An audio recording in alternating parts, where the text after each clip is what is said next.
Phone పెట్టేశాను. Very bad luck. ఏ పక్కన మాట్లాడుతుంటే ఫోన్ అంటావేంటి? ఎలా ఉంది మీరా? నేనే. మీరు ఎప్పుడు ఇలా యంత్రాలతోనే మాట్లాడతారా, మనుషులతో మాట్లాడరా? అంటే నేను నా ఫోన్ ఎప్పుడు వెబ్సైట్లోనే ఉంటాను. ఏంటమ్మా తెగ సిగ్గుపడిపోతున్నావు? ప్రేమలో పడ్డావా ఏంటి?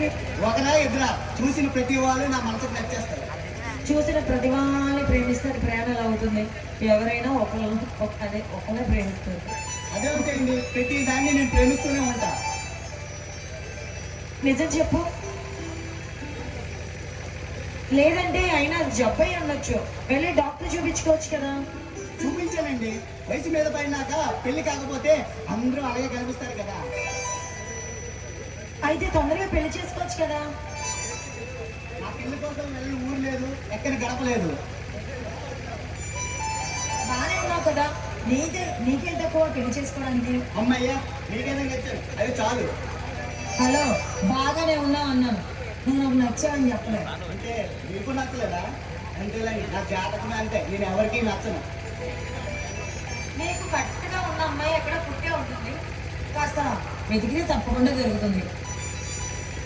ఇంతకీ మీ బాస్ ఎక్కడ ఉన్నాడు? మీరు వచ్చింది బాస్ కోసమా?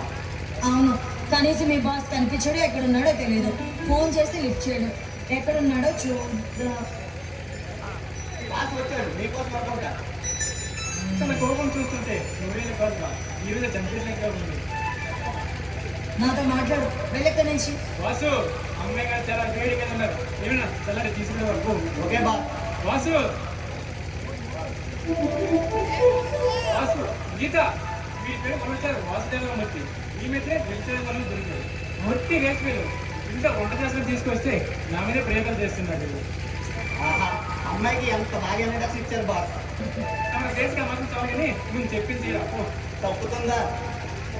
గీత, నీకు క్షమించమన్నాను, ఎందుకంటే మన మధ్య అర్థం చేసుకోవడం తప్ప అబద్ధాలు క్షమాపణ అనేవి ఉండకూడదు.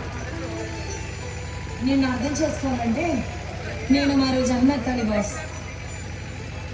గీత, నువ్వు మాట్లాడితే తప్పేం లేదు. నీ పరిస్థితులు నేను అలానే మాట్లాడుతాను. నేను ఎప్పుడు ఏం చెప్పినా చూసావా? ఏం జరిగింది ఈశ్వర్? మా అనాథాశ్రమం నుంచి 2 అమ్మాయిలు తప్పిపోయారు, వాళ్ళ కోసం వెళ్ళా. అవునా, మరి దొరికారా? లేదు గీత, దగ్గరలోనే పోలీస్ స్టేషన్ వెళ్ళి కంప్లైంట్ చేసి వచ్చా. ఆ టెన్షన్లో నీకు కాల్ చేయడం మర్చిపోయాను. సారీ ఈశ్వర్, నేను తప్పుగా అర్థం చేసుకున్నాను. నీకు ఇది అలవాటే కదా. అయినా ఈశ్వర్, ఇది చాలా ముఖ్యమైన విషయం చెప్పాలి. ఏమైంది గీత? మా శ్రీరామ్ బాబా నన్ను పెళ్లి చేసుకోవాలని మా నాన్నతో చెప్పాడు. మా నాన్నేమో నీకుతో అసలు కలవద్దని చెప్పి నన్ను ఇంట్లోనే బందీ చేస్తానని బెదిరించాడు. నేను దగ్గర చేసింది కానీ నాదనం చేసుకుంటానంటే